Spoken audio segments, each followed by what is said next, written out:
Yep, that's me. You're probably wondering how I ended up in this situation. I have officially made it to Richmond, Virginia. Now we go to the race expo and get the bib. Yeah. Thank you so much. Good luck.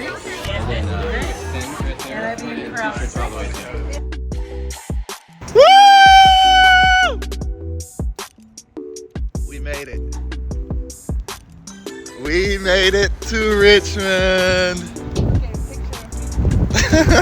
No. It is race morning. I am walking to the start line.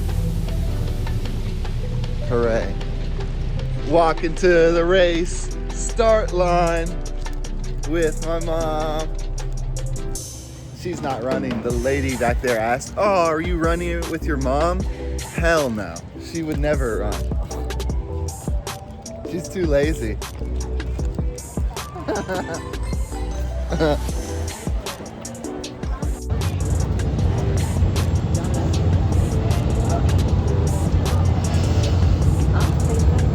It's 6:34, 26 minutes till race.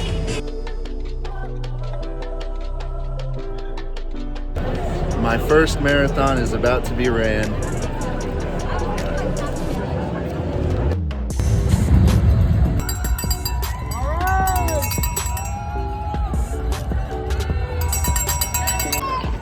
Man, we just started the first marathon. We got a boss man right here. He said, "Love the TikToks." This marathon is already fucking amazing, dude. Thank you, man.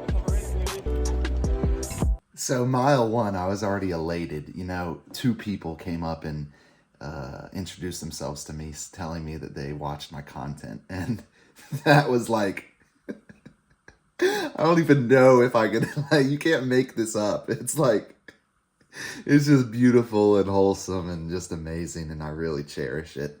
First mile was a 7:55. We tried to hang around 8-minute pace, but man, I was just happy and flowing. Unfortunately, we got into the corral too late, so we couldn't run with the 3:30 group, and the first, I believe, 4 miles were catching up to the 3:30 group. 1 mile down, 25 to go. Let's ride. Shout out that dude right there. His name's Jordy. He's the second dude in the race who came up to me and told me he loves my TikToks. That like blows my fucking mind, dude. What the fuck? Oh my fucking God, I really can't believe this. Go Michael! Go Michael! 4 miles in. Woo! Big old downhill. 6.5 miles in. About 50 minutes.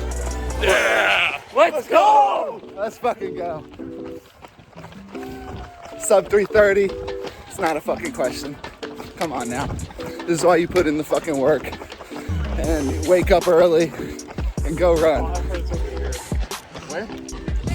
We're on course for sub 3:30, but we're stopping for the bathroom. So this is the precise moment I knew I had to stop. And honestly, it was a great idea. I peed like 4 times in the porta potties before the start line, and I had to pee by mile 2. So the first half marathon was me just trying not to piss my pants. And we finally, right before it, like, okay, we're gonna stop. Lost like 47 seconds. That was our slowest mile. It was like an 8:20 something mile, but it was definitely the right decision. I've made the decision. I'm not gonna piss my pants. I'm going to the porta potty.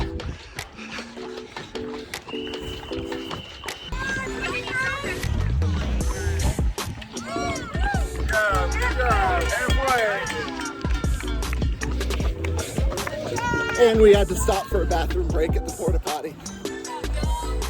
Sub 3:30, it's in the bag. Let's let it rip. Coming up on 15 miles. I just gotta finish now. So let me walk you through my mindset a little bit. We were approaching mile 15, which happened to be the fastest mile of the marathon, 7:09. And what I meant here by we just have to finish, I knew that these last 11 miles were going to be a battle. I knew it. It was just a matter of when is the wall going to hit. Luckily, it didn't hit until mile 21, but I knew something was coming because, you know, even all my long run workouts, I never touched 7:30 pace. The close, you know, like my long runs, I think my fastest substantial long run was an 18 miler in the 8:20 range. I regret not practicing marathon pace more, but this is why you taper and wear race shoes. You let it rip.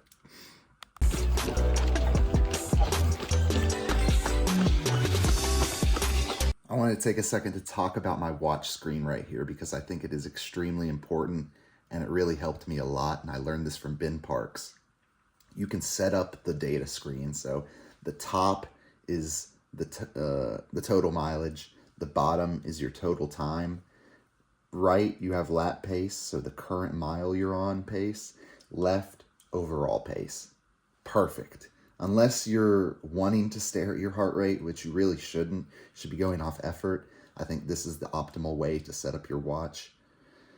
Doesn't let you worry about the wrong things. Highly recommend it. Wow! Go, go, go! I didn't see that.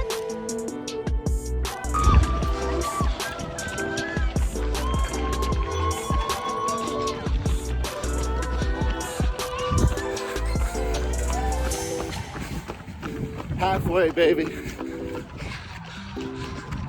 Shout out Matt Johnson and all the veterans.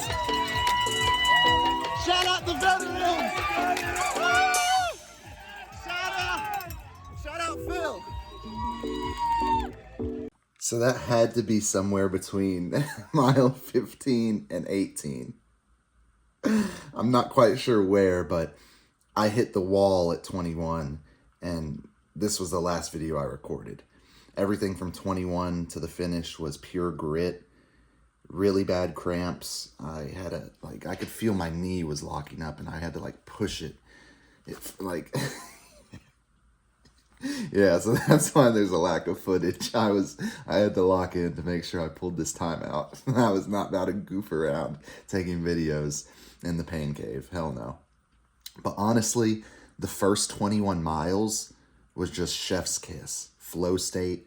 I don't think I mentioned it, but I ate a 1/4 gram of mushrooms 30 minutes before the start time. And mushrooms is something I love very seldom on long runs. It's instant flow state. It's awesome. It's good vibes. Highly recommend microdosing.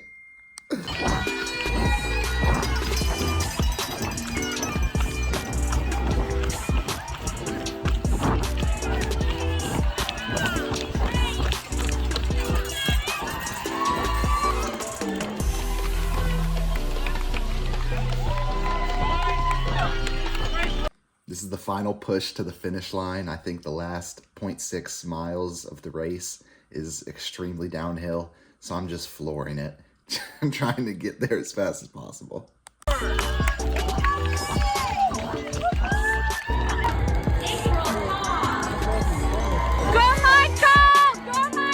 I actually think you can see what I was trying to explain with my left knee right there. How it's like, instead of tracking straight up and down, it's like going outward.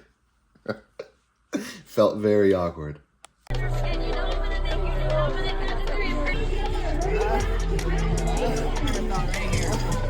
Thank you.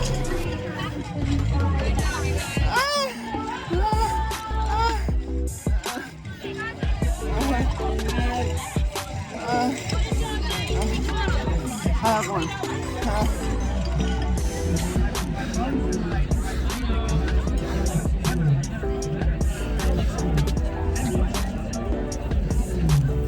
Talk to me, baby.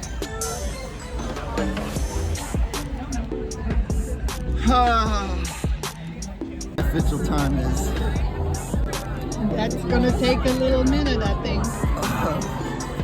I stopped in the bathroom to pee, so I lost 30 seconds. Yeah.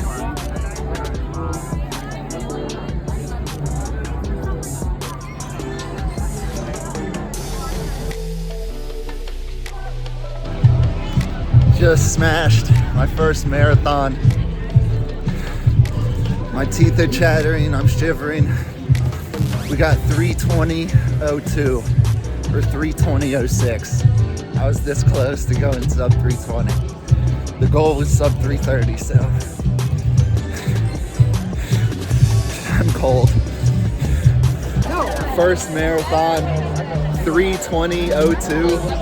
The goal was sub 3:30, and this just goes to show you can do anything if you believe in yourself and you show up for yourself and you don't make excuses, man. Excuses are something, because if you make them long enough, those excuses are gonna like define you as a person. Maybe that makes sense. Yeah. You know, like, I'm not gonna talk. Honestly, one of the best things about this race was the distance I had to walk from the finish back to my car. I swear we got 2 miles plus. We got like 5,000 extra steps. And this was crucial for post-marathon recovery. You know, the last thing you want to do is just lay down and not move. Getting blood flow to the legs, especially right after the race, from what I've read, is really important, and I think it helped.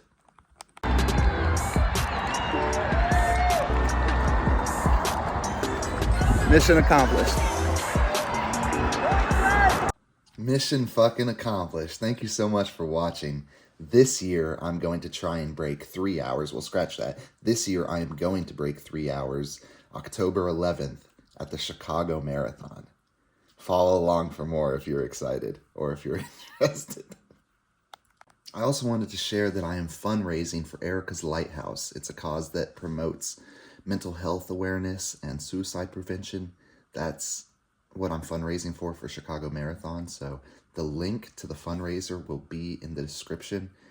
Even if you can't donate, if you could just share the link around to anyone you know who loves running, it would mean the world to me. Thank you so much for watching again. This was like really the best experience of my life. A year prior to this, so let me backtrack. May 1st of 2024, I was released from prison. Tried running, hated it, fell in love with running 3 months later in October after discovering Zone 2 running. Ran the marathon distance that Christmas day in a 3:45 and some change alone around my neighborhood. I didn't know at the time that there was such a big difference between racing a marathon and just running the distance. So May of 2025, I registered. That's what the word I was looking for. I registered for the Richmond Marathon, and with the goal of going sub 3:30, because a year, 11 months time to knock off 15 minutes from marathon time, that's reasonable, especially if you're dedicated. So this year I'm going to try and go from the 3:20:02 to 2:59:59, and I'm certain I can do it. And it just goes to show, if you have consistency, discipline, and believe in yourself, the world is your oyster and you can do anything that you want. Actually next month, February 20th, will be my 3 years clean date. Just a little over 3 years ago, I was a heroin and fentanyl addict. So your life, you can have control of your life. It's just, how bad do you want it? Stop making excuses. If I can do it, I promise you, you can. Cheers.